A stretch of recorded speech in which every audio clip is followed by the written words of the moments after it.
Baik pemirsa, saat ini saya tengah berada di Pesanggaran di perbatasan Denpasar Badung bersama dengan Kepala Dinas Perhubungan Kota Denpasar, Bapak Iketut Sriawan. Bapak, Om Swastiastu, Pak. Om Swastiastu. Baik Pak, jadi bagaimana Pak pasca diterbitkannya PKM di Kota Denpasar pada hari kedua, bagaimana evaluasi PKM pada hari ini Pak? Ya, jadi PKM perlu diketahui oleh masyarakat karena bagaimanapun kita secara bersama-sama berusaha untuk mencegah penyebaran COVID-19 di semua wilayah, terutama di Kota Denpasar ini. Dan yang kedua, kita ingin mengantisipasi penyebaran yang tahap kedua.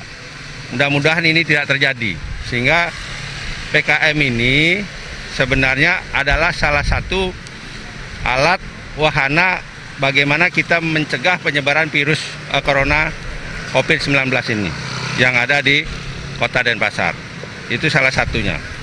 Yang kedua, mengajak masyarakat untuk tetap pola hidup sehat. Tentunya bagi warga kita yang datang ke Denpasar, ini wajib sehat dengan tujuan yang jelas. Sehatnya adalah menjaga suhu tubuh, wajib masker, dan tentunya tujuannya jelas ke Kota Denpasar.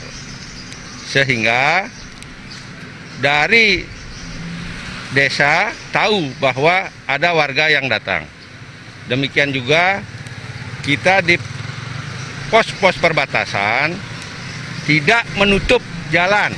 Ini diketahui, tidak menutup jalan, tetapi mengingatkan saudara-saudara kami yang datang maupun keluar ke Kota Denpasar agar memenuhi standar-standar protokol kesehatan, sehingga bisa melakukan suatu aktivitas ekonomi di Kota Denpasar dengan memprioritaskan protokol kesehatan tersebut.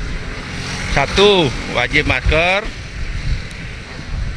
social distance, PHBS, dan seterusnya. Nah, ini adalah semua rangkaian daripada untuk mengantisipasi daripada penyebaran virus COVID-19 di Kota Denpasar.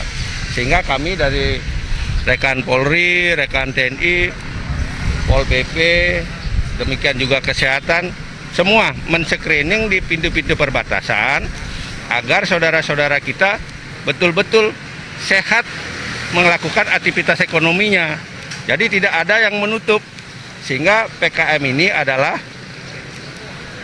alat untuk membuat sehat dan bahagia ke depannya. Gitu. Ya.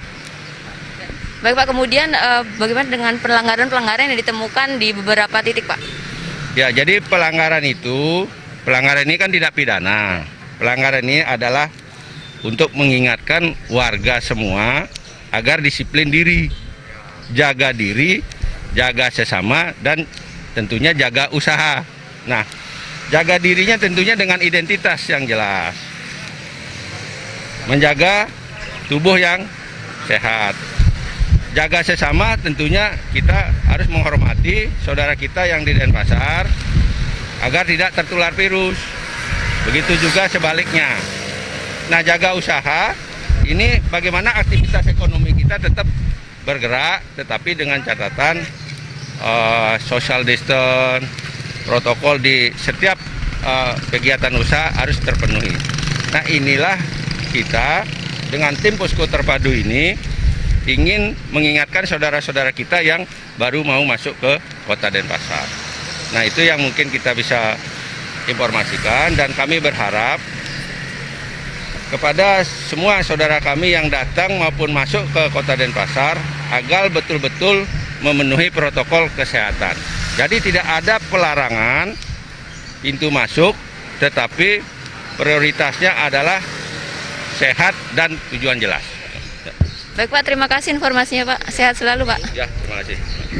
Baik pemirsa, demikian wawancara saya bersama dengan Bapak Iketut Sriawan, Kepala Dinas Perhubungan Kota Denpasar. Baik pemirsa, demikian laporan kami. Saya Dewi Yuneri, sampai jumpa.